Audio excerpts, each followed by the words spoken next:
कोई चंद ना बुलाए तो, कोई चंद ना बुलाए तो प्रभु मुनिराज बन आए। था हिंसा से जगत पीड़ित, अहिंसा धर्म बतलाए। तपाया खुद को कुंदन सा, मिटाए गम अंधेरे हैं। वही वर्धमान मेरे हैं, वही महावीर मेरे हैं। वही महावीर मेरे हैं, वही वर्धमान मेरे हैं। दीन दुर्बल दुखी जन का जो आधार बन आए। जगत जन को स्वयं तप कर जो सुख का मार्ग बतलाए। अहिंसा प्रेम की धारा जगत में जो बहाते हैं। उन्हीं महावीर स्वामी के सदा हम गीत गाते हैं। उन्हीं अतिवीर स्वामी के चरण हम सिर झुकाते हैं। वहीं जय बोलिए महावीर भगवान की। तेरी शक्ति में है वो दम, जो अमावस को कर दे पूनम। तेरी मुक्ति में है वो दम, जो अमावस को कर दे पूनम। और अमावस को पूनम करने वाले तीर्थंकर वर्धमान महावीर स्वामी का आज हम सभी 2551वां वर्ष पूर्ण होने पर निर्वाण उत्सव मना रहे हैं। कल से 9 वर्ष प्रारंभ होगा और 9 वर्ष महावीर निर्वाण उत्सव का 2552वां वर्ष कल होगा। और कल भी हम भगवान महावीर स्वामी का नया वर्ष मनाएंगे। गुजरात वालों, ये आपका सौभाग्य है कि गुजरात में तो आज भी इसको नए वर्ष के रूप में खास रूप से मनाया जाता है। तो हम लोग भी इसको मनाएंगे और गृह मंत्री जी भी मनाएंगे और उनके साथ साथ पूरी सरकार भी मनाएगी। महावीर स्वामी ने दुनिया को वो दिया है कि सारी दुनिया सारे संबत भूल जाए, लेकिन महावीर स्वामी का निर्वाण संबत नहीं भूलना चाहिए। महावीर स्वामी का जन्म तिथि नहीं भूलना चाहिए। सत्य, अहिंसा, सदाचार और शाकाहार का जो कुछ भी आज जीवंत स्वरूप देखा जाता है, कहीं ना कहीं उसके पीछे तीर्थंकरों की छवि है, कहीं ना कहीं उसके पीछे महावीर स्वामी की छवि है, कहीं ना कहीं उसके पीछे राम, कृष्ण और बुद्ध और महावीर छुपे हुए। आत्मार्थियों, जिनने अभी आप गीत सुन रहे थे, कोई चंदना बुलाए तो प्रभु मुनिराज बन आए। जब दासी प्रथा का बहुत्व था, बाहुल्य था, महिलाओं को गुलाम बनाया जाता था, पुरुषों को गुलाम बनाया जाता था, महिलाओं की तो और ज़्यादा दुर्दशा थी। तब महावीर स्वामी ने एक संकल्प किया था कि कोई ऐसी महिला हो जो बेड़ियों में कसी हुई हो, जिसका सिर मुड़ाया हुआ हो, जिसकी आंखों में आंसू हो। ऐसा था उस जमाने में। ऐसा नहीं कि उन्हें सोचा कि ऐसा कोई हो जाए फिर आहार हो। ऐसा था कि ऐसा कोई पड़गाहन करे तो मेरा अभिग्रह मिले और आहार हो। और योग संयोग देखो, उनकी ही अपनी छोटी मौसी चंदनबाला के साथ वो घटना घटी कि जिन्हें बेड़ियों में जकड़ा गया, सिर मुड़ाया गया, तकलीफ दी गई और अंततः महावीर के इस अभिग्रह से उनको वो सम्मान मिला। देवताओं ने भी आकर उनकी पूजा की। राजा रानी ने आकर पहचान लिया, हमारी छोटी बहन है। रानी ने कहा अब महल में चलो, उन्होंने मना कर दिया, अब महल में नहीं जाएंगे। जिनकी कृपा से मेरा जीवन बदला है, अब उनके चरणों में दीक्षा लेके, आर्य का दीक्षा लेकर के चंदनबाला ने महावीर स्वामी के समोषण में गढ़नी का पद पाया। मातृशक्ति का उद्धार करने वाली और स्त्री शक्ति को सम्मान देने वाली ऋषभ देव से महावीर स्वामी तक तीर्थंकर रहे। ऋषभ देव ने अपनी ही बेटी ब्राह्मी सुंदरी को पढ़ा लिखा करके सक्षम बनाया, शील संयम का मार्ग सिखा करके उनको तेजस्वी और तपस्वी बनाया। और वर्धमान महावीर ने चंदना जैसी अनेक अबलाओं को वो संबल दिया कि तीर्थंकर के समोषण में जो आर्यकाओं का सर्वोच्च पद है वहां तक जाके बिठाया। आत्मार्थियों, गौतम स्वामी के बिना तो समोषण की कल्पना ही नहीं की जा सकती। कौशिक भाई, आज के दिन, और कभी गौतम भाई आए ना आए, आज के दिन बहुत जरूरी है। और महावीर स्वामी का संबंध गौतम गणधर का संबंध गजब का संबंध है। उम्र में बहुत बड़ा फासला है, उम्र में लंबा फासला होने के बाद भी शिष्य के रूप में गौतम गणधर ने जो कुछ किया, जो श्रद्धा व्यक्ति की, और यहाँ तक अर्धमागधी साहित्य में लिखा है कि जब महावीर स्वामी के निर्वाण के दिन निकट आए तो 4 ज्ञान के धारी गौतम मुनि महाराज दुखी हो गए। दुखी नहीं होना चाहिए, मुनिराज को क्यों दुख होना चाहिए? अध्यात्म तो यही कहता है, शुद्धोपयोग की आराधना करने वाले, 4 ज्ञान मनपरे ज्ञान मति श्रोतावधि मनपरे को पाने वाले, संघ के नायक गणधर, गणेश, गणपति जिनकी उपाधियां हैं, वो दुखी हो गए। चूंकि दिगंबर साहित्य में इस घटना का उल्लेख नहीं है, लेकिन फिर भी इतना अनुराग था कि अगर प्रभु मोक्ष गए तो हमारा कल्याण कैसे होगा। जबकि वो उपदेश में कहते थे समयम मां पमाए गोयम,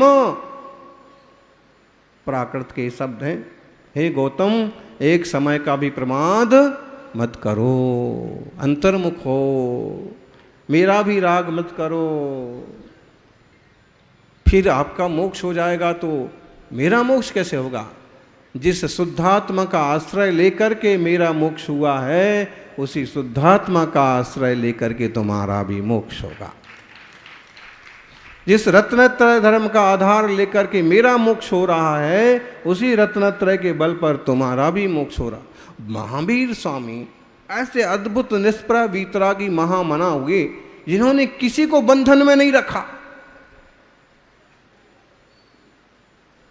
गुलाम नहीं बनाया कि तुम हमारी गुलामी करोगे तो ही तुम्हें मोक्ष होगा, हमारा ही नाम लोगे तो ही तुम्हें जन्नत मिलेगी, ऐसा कोई सिस्टम नहीं रखा। उन्होंने कहा अपाड़म विद्धि, नो सेल्फ, खुद को जानो, आत्मा को जानो, तुम्हारे भीतर से ही तुम्हारा भगवान प्रकट होगा। इसलिए महावीर स्वामी ने अमावस को मोक्ष प्राप्त किया कि दुनिया जान सके कि संसार में कितना भी अंधेरा हो, अंधेरे में भी मोक्ष का मार्ग पाया जा सकता है। अंधेरे में भी सर्व कर्मों का क्षय करके आत्मोपलब्धि की जा सकती है। और जब वहाँ भाव उद्योत केवल ज्ञान की ज्योति समाप्त हुई तो सारी दुनिया ने द्रव्य उद्योत किया, दीपक जला जला करके कि इस अंधेरी रात में प्रभु भी मोक्ष चले गए, अब प्रकाश करो। दीपक जलाए गए, दीपक की आवलियां बनाई गई, दीप की आवली तैयार की गई और तब से दीपावली प्रसिद्ध हो गई। श्री राम से भी ये पर्व जुड़ा है, सिखों से भी ये पर्व जुड़ा है, और जैन धर्म से तो शाश्वत रूप से सचमुच में ऐतिहासिक प्रमाणों के साथ जुड़ा हुआ ही है।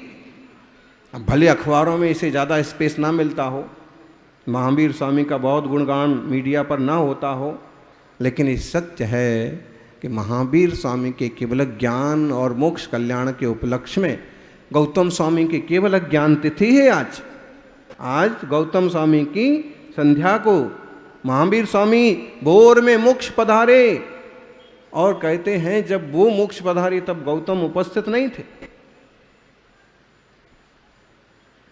लेकिन जब वापिस आए और मोक्ष सुना तो इतने अंतर्मुख हुए, इतने भीतर उतर गए, इतने अंतर्मुख हो गए कि उसी संध्या को उन्हें भी केवल ज्ञान हो गया। ज्ञान की ज्योति बुझी नहीं, भोर में जो दीपक जलाए गए थे वे संध्या तक जलते रहे, और तब गौतम का केवल ज्ञान रूपी दीपक भी जल पड़ा। 3 अनुबद्ध केवलियों ने इस केवल ज्ञान की परंपरा को आगे आगे बढ़ाया। फिर भद्रबाहु जैसे श्रुत केवलियों ने केवल ज्ञान की उस धारा को श्रुत रूप से आगे बढ़ाया।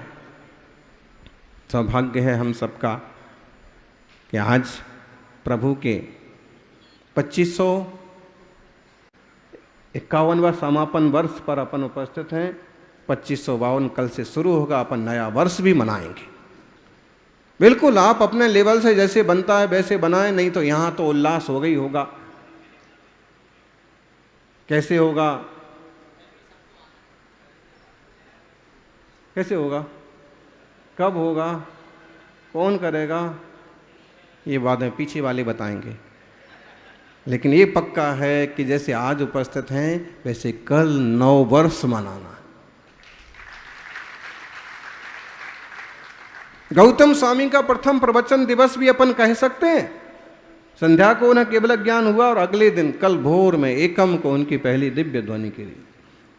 हम जीवन का सत्य है आना और जाना, पर मोक्ष वही पाते हैं जिसने खुद को पहचाना।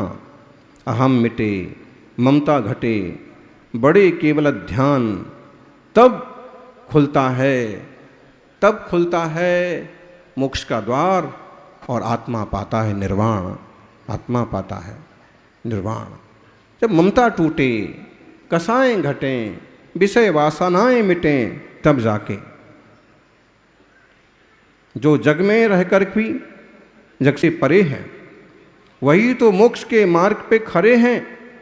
संघर्षों में भी शांत मन से जो अडिग चले हैं वही आत्मा ही तो एक दिन भगवान बने हैं।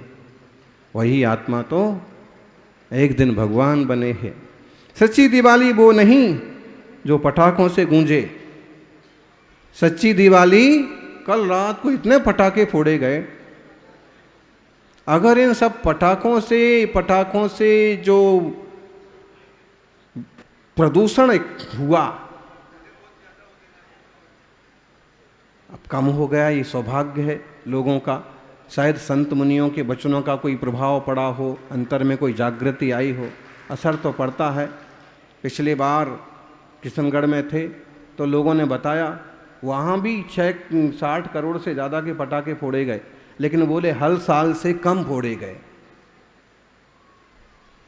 और अगर इतना ये पैसा इकट्ठा किया जाए तो पूरे गुजरात के लिए जितने कल अकेले पटाखे फोड़े गए गुजरात में, उतने अगर वो धन को इकट्ठा किया जाए तो पूरा गुजरात 15 दिन तक आराम से भोजन कर सकता है। और किसी गौशाला या किसी अनाथालय में दे दिया जाए तो वो तो साल भर चल जाए।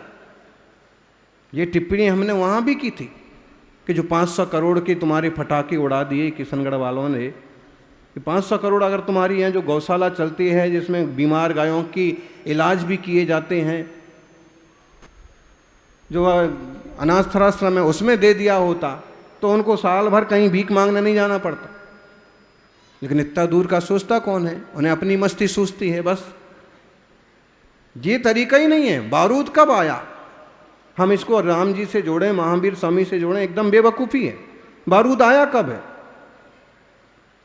कौशिक भाई, निर्माण किसने किया? अंग्रेज आए तब आया। निर्माण किसने किया? बारूद का आविष्कार शायद अल्फा नोबल ने किया, और डायनामाइट एक तरह से बारूदी हो गया तो किसने किया था? और उसको इसके आविष्कार करने के बाद इतना खेद हुआ कि वो नोबेल पुरस्कार चालू किया शांति के लिए, कि गलत काम हो गया। और आज हम लगे हैं उसको त्योहार मनाने के लिए। ये तो अच्छा है कि चुपचाप गुपचुप कब मंत्री बना दिए जाते हैं और कब मिटा दिए जाते हैं, नहीं तो प्रदूषण और ही ज़्यादा फैल जावे। अब यहाँ के कम से कम गुजरात के मंत्रियों को तो खबर पड़ गई कि ऊपर वाला कब नीचे बिठा देगा, इसलिए ज़्यादा पटाखे मत फोड़ो, नहीं तो बीच में ही छुड़ा लेगा। और यही होना चाहिए। आप कुछ बड़े पद पर आए हैं तो उल्लास मनाने का ये तरीका नहीं है। तरीका ये है कि जो हमारे इसमें खर्च करने वाले हैं वो गरीबों के ऊपर खर्च किया जाए। किसी दीन दुखी संस्था चलाने वालों को उस पर खर्च किया जाए और उसको उल्लास के साथ मनाओ, उसको अखबारों में छपाओ, तो जनता के लिए आदर्श बनेगा और कमज़ोर वर्ग का सहयोग करने का तरीका बढ़ेगा। अपने लेबर पर पटाखे फोड़ लिए, बारूद उड़ा लिया, ये बेवकूफ़ी है। ये तो क्या मिला और हम परेशान हो गए। हम मतलब बहुत लोग परेशान होते हैं शोर के मारे, बारूद के मारे। इन दिनों अस्थमा की बीमारियां ज़्यादा बढ़ जाती हैं, सांस प्रॉब्लम ज़्यादा होता है, और दिल्ली तो प्रदूषण का चैम्बर बना है, फेफड़ों का कैंसर के लिए जिम्मेदार है, कार्बन मोनोऑक्साइड निकलता है। अब इससे लोग कहें कि इससे लोगों को रोजगार भी तो मिलता है, ऐसा जहर का रोजगार किस काम का कि आग लग जाए तो फैक्ट्री में ही 5-25 आदमी वहीं भर्ती हो जाते हैं, वहीं भुरता बन जाता। जो लोग ऐसे कुतर्क करते हैं ना कि बारूद से भी व्यापार में होता है, मांस उद्योग वालों को, उनको भी तो अर्थव्यवस्था और उनको भी तो फायदा होता है, ये कुतर्क है। इंसान ऐसे ढेर सारे काम कर सकता है जिससे प्रकृति पर्यावरण का सुरक्षा भी हो और जन जन का उद्धार और कल्याण भी हो। किसी का गला काट करके कोई अमीर बने और त्योहार मनाए, इससे बड़ी बेवकूफ़ी और कुछ नहीं हो सकती। तुम्हारे शोर से, तुम्हारे बारूद से कोई लोग मरें, कोई लोग परेशान हों, पशु पंछी रहने को मोहताज हो जाएं, गलत चीज़ है। आप सभी प्रज्ञावान हैं और शायद कोई भी आतिशबाजी नहीं करता होगा, लेकिन फिर भी अपने आसपास वालों को भी थोड़ा संबोधन करें कि भाई फिजूल में पैसा खराब करने की बजाय एक दीपक तुम भी जला लो। एक ही जने ने ताली बजाई जिसको जरूरत थी। सही बात है। तो एक दीपक तुम जलाओ, एक दीपक हम जलाएं, कुछ अंधेरा तुम मिटाओ, कुछ अंधेरा हम मिटाएं। तेज नहीं मिटेगा, कुछ तो फर्क पड़ेगा। जब समाज जुड़ता है, जब हाथ से हाथ जुड़ते हैं तो एक शक्ति बनती है। तो सच्ची दिवाली वो नहीं जो पटाखों से गूंजे, बल्कि वो है जो आत्मा के अंधकार को दूर कर दे। महावीर का संदेश संयम का उजियारा है और निर्वाण का दीप तब जलता है जिसने अपने मन को पवित्र कर डाला है। अपने मन को पटाखों की आवाज नहीं, मन की शांति मनाओ। महावीर स्वामी ने इन 3 दिनों टोटल मौन रखा था, योग निरोध किया था। कोई धूम धड़ाका, श्री राम आए थे तो ऐसा पटाखाबाजी नहीं हुई थी, वो बजते थे हैं ढोल नगाड़े और शनाई वगैरह, जो एकदम संगीत हो और मरता आदमी भी उस स्वर से झूम पड़े, ऐसे होते थे देसी। और अभी तो ये आता है डीजे कि सुन सुन करके जिंदा आदमी भी मर जाए। जो भी है, पटाखों की आवाज नहीं, मन की शांति मनाओ। महावीर के वचनों से जीवन को सजाओ। मोक्ष की राह पर जो बड़े ज्ञान का दीप जलाकर, वही सच्ची दीपावली। आत्मा को प्रकाश से नहाओ, आत्मा को ज्ञान प्रकाश से नहाओ।